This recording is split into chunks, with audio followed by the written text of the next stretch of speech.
शंभू कुमार जी। राधे राधे। कुमार जी, आप कह रहे हैं कि आप सैनिक हैं।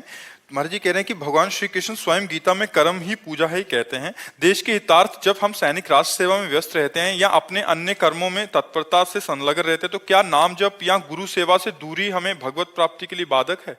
हाँ, बिल्कुल। देखो, कर्म योग और कर्म केवल, इसमें अंतर है। कर्म केवल जन्म मरण प्राप्त कराएगा। जैसे आप राष्ट्रीय सेवक हैं, आप युद्ध भूमि में मारे गए तो आपको स्वर्ग मिलेगा, भगवत प्राप्ति नहीं होगी। लेकिन आप राधा राधा करते हुए युद्ध कर रहे हैं और फिर आपका शरीर छूटा तो आपको भगवत प्राप्ति होगी। भगवान ने कहा सर्वदा सर्वकालेषु मामनुस्मर युद्ध च। दो बातें कही, केवल युद्ध नहीं कहा, मामनुस्मर युद्ध च, मेरा स्मरण करते हुए युद्ध करो, तो वो हो गया कर्म योग। और केवल युद्ध ये हो गया कर्म। तो कर्म का परिणाम लोक लोकांतर तक मिल सकता है, भगवान नहीं। कर्म योग भगवत प्राप्ति कराता है। और कर्म योग तब होगा जब मामनुस्मर युद्ध च, मेरा स्मरण करते हुए युद्ध करो। तो भगवान का स्मरण करते हुए यदि आप राष्ट्र सेवा करते हैं तो ये आपका भजन भगवत प्राप्ति कराएगा। और अगर ऐसे ही मर जाते हैं, मान लो युद्ध में ऐसे मर जाते हैं, तो आपको स्वर्ग की प्राप्ति होगी, ना कि भगवान की प्राप्ति। पर स्वर्ग की प्राप्ति होगी जो बड़े बड़े पुण्यात्माओं को होती है, क्योंकि राष्ट्र के हितार्थ आपने प्राणों का बलिदान किया, इसलिए आपका मंगल हो जाएगा। आकाश सैनी जी, सहारनपुर से। श्री हरिवंश महाराज जी। महाराज जी, राष्ट्रीय सैनिक के रूप में राष्ट्र की सेवा दी है प्रभु ने। गुरुदेव ये कह रहे हैं कि घर से काफी समय दूर रहना पड़ता है। इस अवस्था में ना तो हम विरक्त हैं ना पूर्ण ग्रस्त हैं। कार्य के चलते पूर्ण अष्टयाम सेवा नहीं हो पाती, बस आपके बल से नियम पूर्ण कर लेता हूं। तो ऐसे में महाराज जी हमें भी निकुंज की प्राप्ति हो जाएगी?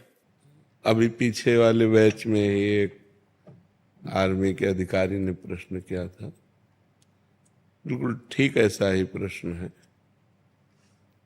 देखो, भगवान की प्राप्ति भगवान के स्मरण से होती है, किसी कर्म से नहीं होती। इसलिए भगवान ने दो बातें कही अर्जुन जी को, मामनुस्मर युद्ध च। अर्जुन, तुम मेरा स्मरण करते हुए युद्ध रूपी पूजा करो। तो जैसे आप राष्ट्र सेवा में हो और आप भगवान का स्मरण नहीं करते हो, आप युद्ध में मारे जाते हो, तो आपको स्वर्ग मिलेगा। कुछ समय तक पुण्य भोग भोगोगे, फिर मृत्यु लोक में जन्म होगा। यदि आप राधा राधा जपते हो और युद्ध भूमि में भगवान का स्मरण करते हुए शरीर छूटता है, तो आपको सीधे भगवान की प्राप्ति होगी। ये राष्ट्र सेवा बहुत बड़ा कर्म है, छोटा मोटा कर्म नहीं है। क्योंकि अपने परिवार से दूर लगभग प्राय व्यापारी भी कई दिनों के लिए हो जाते हैं।